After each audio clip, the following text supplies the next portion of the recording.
Hey, entrepreneurs. I know you're busy running your businesses, but there's this thing, it's called the Corporate Transparency Act, and the deadline is coming up quick, December 31st, 2024.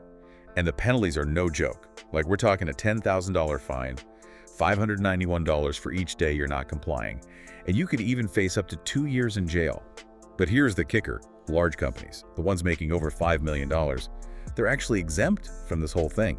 So today we're going to do a deep dive into what this Corporate Transparency Act really means for small business owners and how to make sure you're following the rules.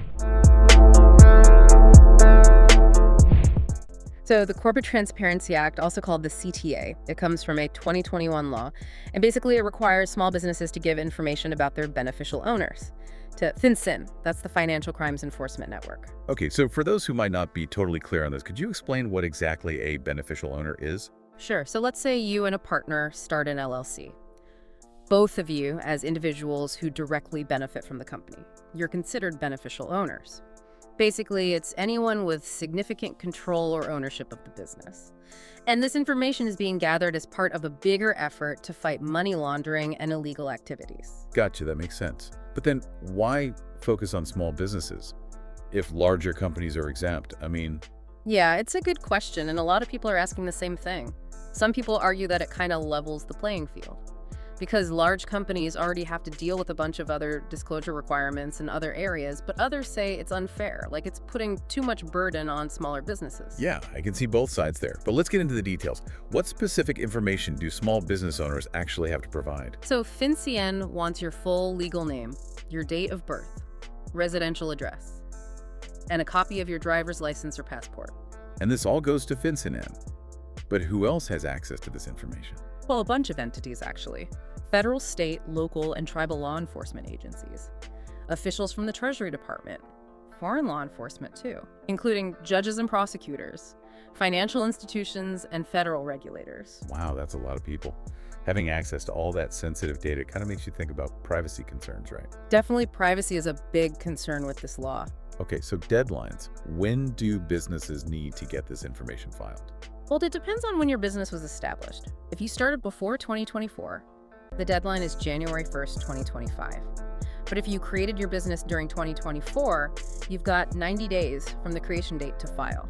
And for businesses started in 2025 or later, you'll have 30 days from when you formed the business. So different deadlines to keep track of. Now, about those exemptions, you mentioned large companies. But are there any other types of businesses that don't have to file?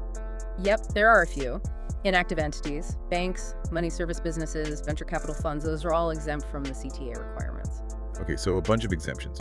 But with 32 million small businesses in the US, this still affects a huge number of people. That's right. No doubt about it. This law is pretty broad, and it's definitely causing a lot of discussion. So let's talk about how to actually comply with this CTA. Where should someone start if they want to get this done? The best place to start is the FinCEN website. They have a whole section dedicated to it, with instructions, FAQs, and even videos to guide you through the process. Sounds like FinCEN's at least trying to make it easy to understand. They are, but dealing with government websites, it can still be tricky. You'll need to make an account and figure out how the site works. Okay, so what if someone doesn't want to mess with the website? Are there other ways to file? Yeah, actually some payroll software companies, like Gusto, they let you file your CTA report right through their platform. Well, that's good to know, especially for people already using those services. Now, I know a lot of listeners are probably wondering, do I even need to file this thing? Yeah. So can you clarify which business structures are actually covered by the CTA? All right, so if you have an S Corp or a C Corp, you definitely have to file. Sole proprietorships are exempt, though, but LLCs that are taxed as sole proprietorships, those still need to file. Okay, so the key is whether you officially created a business entity with your Secretary of State, right? Exactly. If you did, chances are you'll need to comply with the CTA. Wow, this is a lot to take in.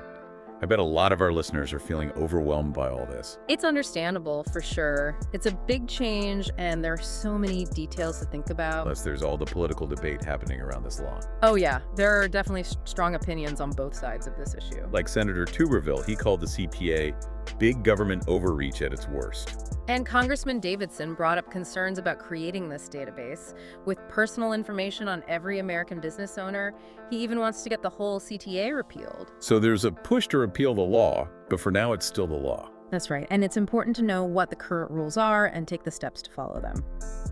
Yeah, before the break, we talked about the basics of the Corporate Transparency Act and how it affects small businesses. Now let's dig a little deeper and look at some of the details and what they might mean.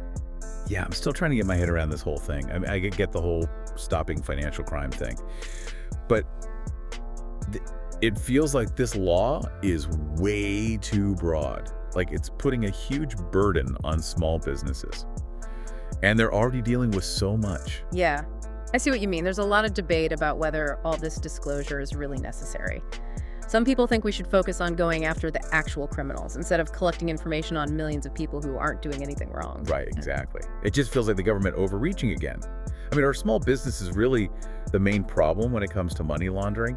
Don't we usually hear about these big schemes involving huge companies and offshore accounts? That's a common perception, that this law targets small businesses more than the big guys. And like we said before, not all big companies have to deal with the same level of scrutiny. So it does raise questions about fairness and consistency. It just seems like another layer of bureaucracy, on top of everything else involved in running a business. All the time and effort it takes to get this information together and submit it. It's a lot, especially for smaller businesses that don't have a ton of resources. No doubt the administrative burden is definitely a concern. And then there's the risk of data breaches.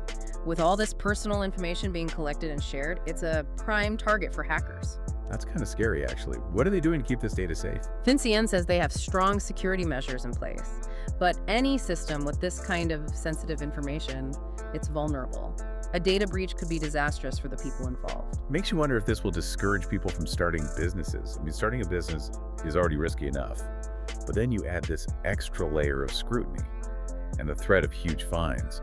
Will people still want to take the chance? It's a valid point. Some people think the CTA creates an unnecessary barrier for new businesses, and that could hurt innovation and economic growth. And what about sharing this information with other countries? We talked about that before, how foreign authorities will have access. What does that mean? That's another big concern about data privacy and potential misuse. Different countries have different rules about data protection. So it's really important to have clear safeguards to make sure this information is used responsibly and only for legitimate law enforcement purposes. It all feels kind of Big Brother, you know, like the government is getting more and more involved. In our personal and professional lives, is there anything business owners can do to fight back against this law? Well, there are a few things. The most important is to stay informed. Keep up with any new developments, legal or legislative. We'll keep providing updates on this deep dive and in our show notes. Great. We'll make sure our listeners stay in the loop. What else can people do? Talk to your elected officials. Let them know what you think about the CTA and how it affects your business. They work for us, after all. Right, we need to hold them accountable. And another thing you can do, join or support organizations that are fighting for small businesses and pushing back against regulations that they think are overreaching. There's power in numbers, and working together can make a real difference. I like that joining forces and speaking up together can really change things. So knowing this law is in effect, let's go over how to actually comply with it. Where should someone start? Like we mentioned before, the FinCEN website is the place to go. They have all the instructions, FAQs, even videos to walk you through it step by step. So even though dealing with government websites can be a pain, at least they're trying to make this process easy to understand. They are, but it still takes patience and attention to detail. You'll need to create an account and learn how to use the site. Okay, are there other options for filing? Some people might find that website too confusing. Yeah, there are some payroll software companies. Yeah. Like Gusto. You can file your CTA report right through their platform. Oh, that's convenient, especially for businesses that already use those services. Now, I know a lot of people are wondering, do I really need to file this? Yeah. Can you go over which business structures are covered by the CTA again? Okay, so if you have an S-Corp or a C-Corp, then yes, you have to file. Sole proprietorships are exempt.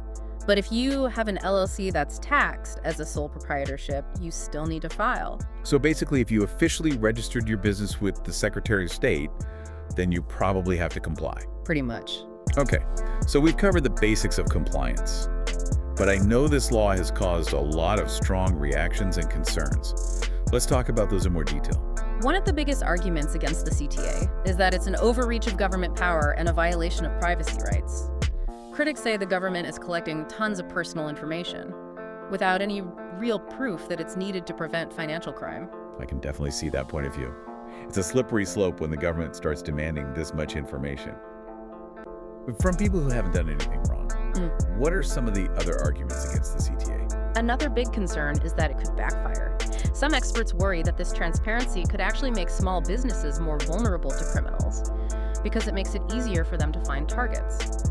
That's interesting. So the very thing meant to protect businesses could end up putting them at greater risk. Exactly. And like we talked about earlier, the administrative burden and the risk of data breaches are big concerns too. Okay, so we've heard the arguments against the CTA. Are there any good arguments for it? Well, people who support the CTA say it's necessary to close loopholes that let criminals use shell companies and other shady setups to hide illegal money. They think more transparency will discourage these activities and make it easier to track down the people responsible. So it's a trade-off then, weighing the benefits of transparency against the concerns about privacy and the burden on small businesses. Exactly, and it's a debate that's probably going to go on for a while. So what's your overall opinion on the CTA? Where do you stand on this issue? It's complicated with valid points on both sides. Personally, I'm always a little wary of any law that increases government surveillance and data collection. I think we need to be really careful and weigh the potential benefits against the risks to privacy and individual freedom. I appreciate your balanced perspective. So for our listeners who are feeling overwhelmed and maybe even a little scared about this new law, what advice would you give them? First of all, don't panic. Take a deep breath and learn what the requirements are. We've shared some resources and guidance in this episode and in our show notes. And remember, you're not alone in this. Millions of small business owners across the country are going through the same thing. Talk to other business owners, share your experiences, and support each other. That's good advice. There's strength in numbers. Knowing you're not alone can make a big difference. We're back and we've talked about a lot today. All the details of the Corporate Transparency Act and what it means for small businesses and everyone's privacy. Yeah, definitely this law has stirred up a lot of strong opinions. People are really for it or against it. Yeah, no easy answers here. But as we wrap up, I'm curious what you think about the future of this whole thing. It's tough to say for sure. We mentioned there's a bill in Congress to repeal the CTA. But it's been stuck for months. The next election could really change things. Makes sense with so many strong opinions on both sides. Politics will definitely play a part in what happens with the CTA. Oh, absolutely. If things change politically and there's a push for less regulation, we could see the CTA repealed or at least changed quite a bit. So for now, small business owners need to stay informed and be ready to adjust if the rules change. Exactly. Things are changing fast. Being flexible is key. So with everything we've talked about, what's the most important thing you want our listeners to remember? Knowledge is power. The more you know about the CTA, the better you'll be able to handle it and make good decisions for your business. Don't be afraid to ask questions, get advice from experts, and most importantly, stand up for what you believe in. I love that. Stand up for your interests, stay informed, be ready to adapt. This is a big issue that affects everyone, and it's up to all of us to be part of the conversation and help shape the future of entrepreneurship. Definitely. We all have a part to play, and our voices matter. Thanks for joining us today on The Deep Dive. As we dug into the Corporate Transparency Act, check out the show notes for all the resources we mentioned, and let us know what you think online. The conversation doesn't stop here. Let's keep exploring these big issues together. Until next time, stay curious, stay informed, and stay involved.